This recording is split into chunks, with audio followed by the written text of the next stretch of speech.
Seseorang bertanya kepada temannya, "Berapa gajimu sebulan kerja di toko itu?" Ia menjawab, "1,5 juta rupiah." "Cuma 1,5 juta rupiah? Sedikit sekali ia menghargai keringatmu. Apa cukup untuk memenuhi kebutuhan hidupmu?" Sejak saat itu temannya itu jadi pembenci pekerjaannya. Lalu dia meminta kenaikan gaji pada pemilik toko. Pemilik toko menolak dan mem-PHK-nya.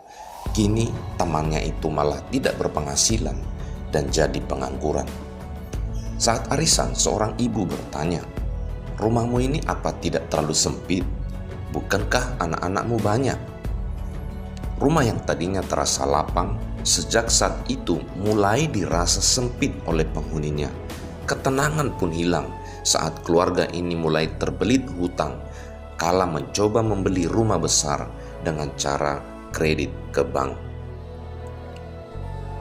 Saudara laki-lakinya bertanya saat kunjungan seminggu setelah adik perempuannya melahirkan, "Hadiah apa yang diberikan suamimu setelah engkau melahirkan?"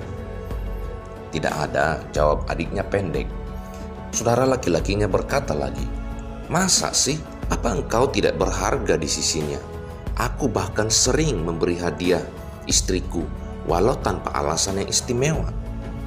Siang itu ketika suaminya yang sedang lelah pulang dari kantor menemukan istrinya merajuk di rumah, keduanya lalu terlibat pertengkaran. Sebulan kemudian antara suami istri ini terjadi perceraian. Dari mana sumber masalahnya? Dari kalimat sederhana yang diucapkan saudara laki-laki kepada adik perempuannya. Seseorang bertanya pada kakek tua, "Berapa kali anakmu mengunjungimu dalam sebulan?" Si kakek menjawab, "Setahun sekali." Yang bertanya menimpali, "Wah, keterlaluan sekali anak-anakmu itu. Di usia senjamu ini seharusnya mereka mengunjungimu lebih sering." Hati si kakek menjadi sempit, padahal tadinya ia amat rela terhadap anak-anaknya. Ia jadi sering menangis dan ini memperburuk kesehatan dan kondisi tubuhnya. Dan banyak lagi pertanyaan-pertanyaan yang terlihat sepele dan remeh yang mungkin dapat merusak hidup orang lain. Apa sebenarnya keuntungan yang didapat ketika bertanya seperti pertanyaan-pertanyaan di atas itu? Jagalah diri dan jangan mencampuri kehidupan orang lain. Jangan mengecilkan dunia mereka, menanamkan rasa tak rela pada yang mereka miliki, mengkritisi penghasilan dan keluarga mereka, dan lain-lain.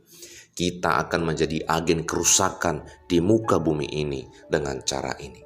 Bila ada api yang menghanguskan, cobalah introspeksi diri. Bisa jadi kitalah sebenarnya yang menyulutnya.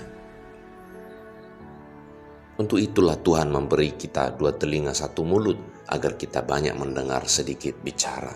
Orang yang berpengetahuan menahan perkataannya, orang yang berpengertian berkepala dingin.